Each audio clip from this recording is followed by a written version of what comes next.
This is Pittsburgh Drafts Innovation, and we are talking to Josh Caputo today from Humotech. And I am Jonathan Kirsten with the Pittsburgh Technology Council and Tech 5 Radio. And Josh, we are so stoked to have you as our draft pick because Humotech, dare I say, is making all the right moves, and you're helping other people make all the right moves. I think is so freaking cool. So thanks for hanging out with us today.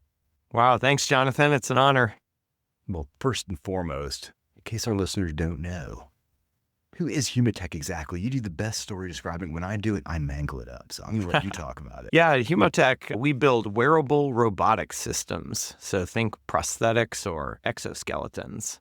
We're really a data generating platform. So we help people with injuries or diseases or people with limb loss find the right device for their body so they can get back to living their lives. You make it sound so simple, and it's very complicated, and it's something of tremendous impact to the person that needs that device.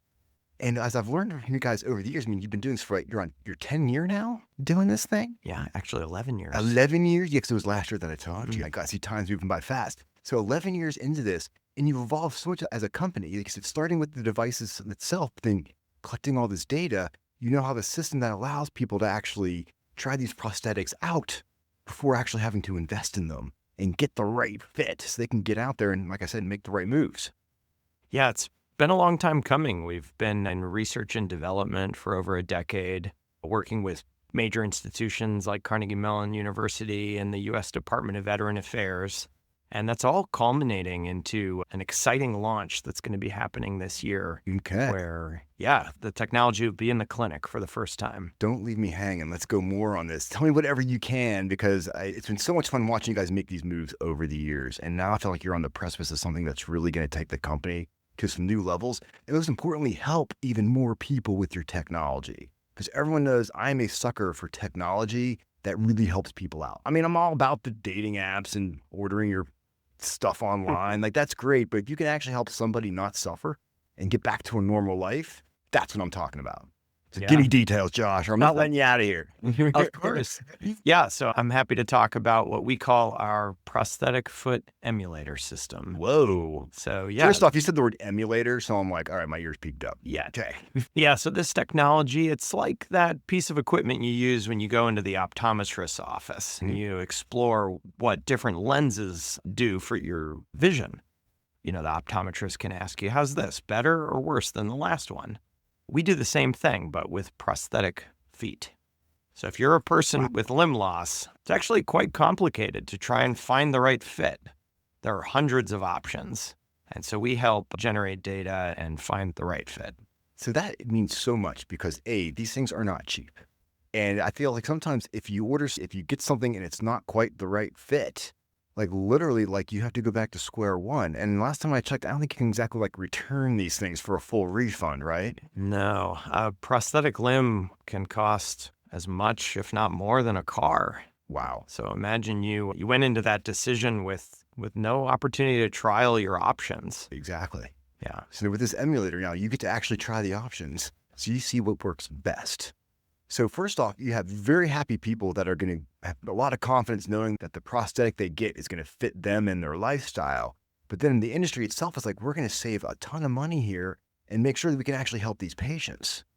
Yeah, prosthetics is an area of healthcare where there's a lot of unnecessary expense. Okay. We're going to try and help reduce. So one of the simplest examples of this is if you are a person with limited mobility and that prosthesis really just isn't working out for you, you're at risk for abandoning it. So insurance is paid for a device, put it together with great skill and care, and then the fit's just not right. So, those are wasted dollars that we're hoping we can avoid by giving the opportunity to try some different options out before, costs have been committed. And, help clinicians and help patients identify, maybe this option's going to work better than that other option, but it'll have a higher likelihood of being utilized. I love it. I think it's amazing, and that's going to be happening this summer. So we'll look for details as they emerge. We're going to let everybody know because that at the Tech Council has us and me very excited for sure. I'm curious. I think we've talked about this before, but I want to make sure I get the right numbers. I mean, the industry market you're serving is quite big. Like, I didn't realize how many people are affected by limb loss. I mean, it was a staggering number. What are the numbers on that, Josh?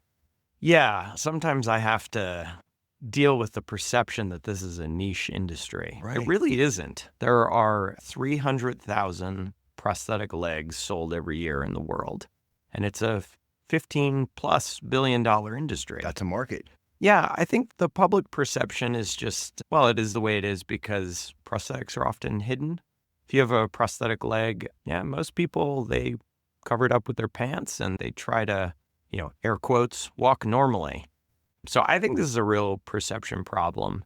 Diabetes is the main driver. Is that what of it is? Yeah, that amputation. makes total sense. Yeah, Absolutely. so you may have a family member that's, has diabetes and is at risk for amputation. I can go back as a kid. Like, this is the 70s. My grandmother nearly lost her foot because of diabetes. It was like, I swear to God, a miracle that they didn't have to remove her foot. Like, it was kind of scary. So I firsthand have seen that.